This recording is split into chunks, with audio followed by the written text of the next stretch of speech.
So first, this regulation of hunting. What are the major provisions, or what is the nature of the provisions that regulate hunting in India? Because Wildlife Protection Act 1972, that follows a schedule system. It contains 4 schedules, schedules 1, 2, 3 and 4, and several wildlife species are included in these schedules according to the nature of protection they demand. For example, if some species are really in the verge of extinction, probably a more stringent regulation or control is needed. Probably prohibition of hunting is required as far as that particular animal or plant is concerned. Whereas if some of them are, their population is relatively safe, but if some kind of regulation is not adopted, they might become they might they might be pushed towards the extinction. In such cases, a lighter level of regulation may be necessary. In that case, this is the logic behind this, having different kind of schedules. And as we move on from schedule 1 to 2 to 3 to 4, the standard or the strength or stringency of the regulation gets diluted. For example, the most stringent regulation or restriction applies in the case of schedule 1 animals. For example, the general rule is hunting of animals included in schedule 1 is prohibited, and this prohibition, however, is not absolute, and this is subject to some exceptions. For example, there are mainly 2 exceptions to this prohibition. That is, if hunting of schedule 1 animal is permitted if that particular animal has become dangerous to human life.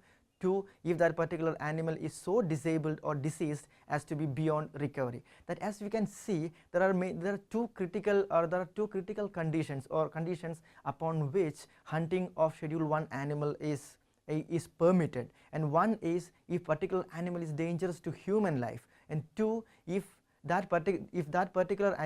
second condition is in the interest of that particular animal, because if that particular animal is so disabled or diseased, and then the possibility of recovery is either nil or extremely less. In that case, these are the 2 extreme situations in which hunting of schedule 1 animal is permitted, and one for protecting human life, for 2 in the interest of that particular animal. So that means there's virtually no other situations where the hunting of schedule 1 animal is not permitted under the Wildlife Protection Act 1972. As far as hunting of schedule 2, 3 and 4 animals are concerned, this is more or less similar to what we had just discussed. However, the stringency is slightly diluted. As we can see, hunting of schedule 2, 3 and 4 animals are permitted if there are 3 conditions. At least when compared to schedule 1 animals, there is one more condition has been added, and that is the existing condition is, like, if animal has become dangerous to human life, that is to protect human life. Then the other is if that particular animal is so sick or diseased and the recovery is not possible, or the chances of recovery is extremely less.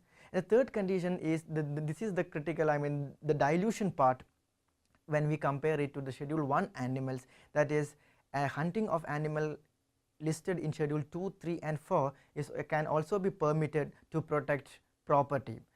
This includes standing crops as well.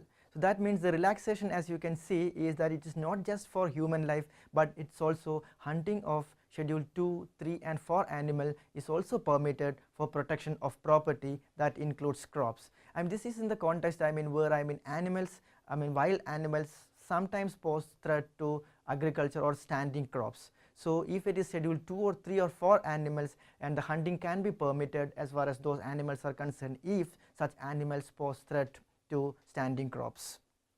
There is another situation in which hunting can be permitted, that is for research and educational purposes. But there are several conditions to be satisfied as far as this issue is concerned. For example, permission of chief wildlife warden is mandatory for permission of hunting for this research and educational purposes. Again, the purposes has been mentioned explicitly in the statute, and this includes, quote unquote, it is education, scientific research, collection of specimens, or if it is for recognized zoos or for museums and similar institutions.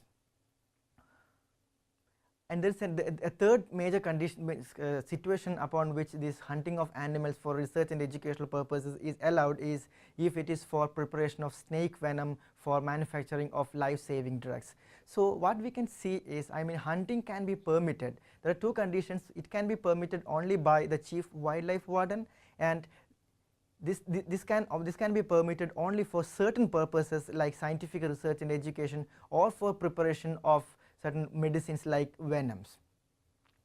And if it is Schedule 1 animal, even for research and educational purposes, prior permission from the central government is mandatory, whereas for Schedule 2, 3 and 4 animals, this prior permission from the state government is required.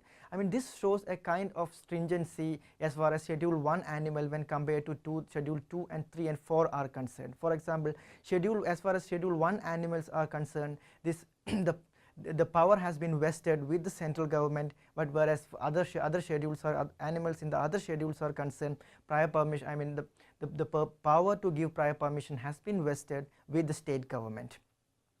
So what we can see is, I mean, as far as Schedule 1 animal is concerned, utmost precaution and screening has been envisaged under the Wildlife Protection Act 1972. But however, there's one issue to be discussed is, I mean, how central government is better than the state government as far as issuing this permit is concerned.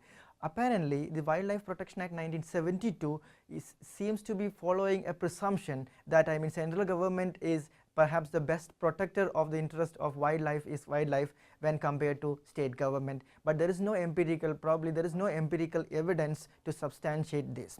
However, I mean, this is one way that Wildlife Protection Act 1972 provides stringent regulation as far as hunting of Schedule 1 animals for research and educational purposes is concerned.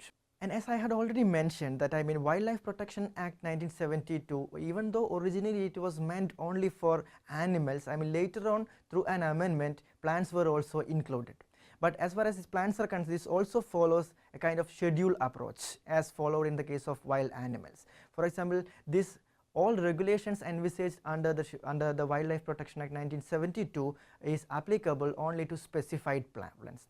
Specified plant means plants notified by the central government. So what are the major legal regulations applicable to plants? One is destruction of specified plants. That means destruction of those plants enlisted in the central government notification is prohibited, and trading in those specified plants are also prohibited. That means destruction and trading are prohibited. Apparently it presumes, or it is based upon the premise that, I mean, this destruction and trading, I mean, trading is one of the major reasons why some of these plants are are being destroyed. And another major regulation is picking, uprooting and acquisition of against specified plants. In the case of picking, uprooting and acquisition, the regulatory approach is such actions require prior permission from the chief wildlife warden, and this can only be permitted for a certain purposes, that is educational and research and scientific research.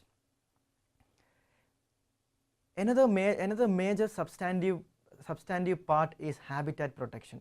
As we had already mentioned in the beginning, like, I mean, habitat destruction is one of the major threat faced by wildlife in India. So Wildlife Protection Act envisages habitat protection as one of the major goals. And there are, I mean, in the Wildlife Protection Act, the habitat protection has been designed or envisaged as in the form of declaration of sanctuaries, national park, conservation reserve and community reserve.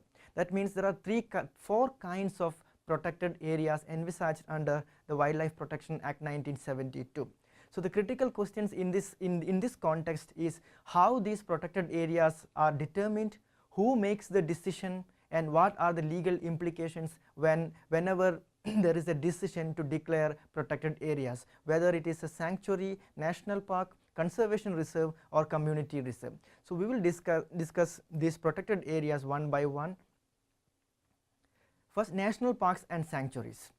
The major criteria for declaring any particular area as a national parks and sanctuary is where if that particular area is so crucial for sustenance of wildlife. So that means the idea behind is to find a natural habitat that is crucial for protection and conservation of wildlife, and then declare that particular area as a protected area. And this power to declare or power to determine and declare such protected areas, I mean power to determine and declare national parks and sanctuaries vests with the state government. So that means the state government has the power to determine if there is a particular natural habitat that is so crucial for wildlife protection and conservation, and then they can declare it as a protected area, that means a national park or a sanctuary under the Wildlife Protection Act 1972. So then the critical question is, what are the legal consequences when they declare a particular area as a national park or a sanctuary? I mean, four major legal regulations that are being applicable in the case of national park and sanctuaries is like restriction of human actions. One of the purposes for declaring a national park or a sanctuary is to restrict human interference in that natural habitat. This is partly because, I mean, human interference or human intervention is one of the major reasons or one of the major threat for wildlife. And the second major thing, a major legal consequence, is prohibition of activities that lead to destruction of wildlife, and it could be like clearing of forest or burning or cultivation, whatever. So, and the third major thing is prohibition of commercial exploitation of natural habitat, that means prohibition of commercial exploitation of that national park or sanctuary. And the declaration or the determination of national park and sanctuary also leads to restriction of several customary rights of for traditional forest dwellers or tribers, which includes grazing and private tenurial rights. So what we can see from these legal regulations is the primary purpose is to detach human beings or insulate the natural habitat of wildlife from human beings. So to put it in a different way, to completely prohibit or regulate strictly the human interference or human activity in the natural habitat of wildlife or determined wildlife habitat.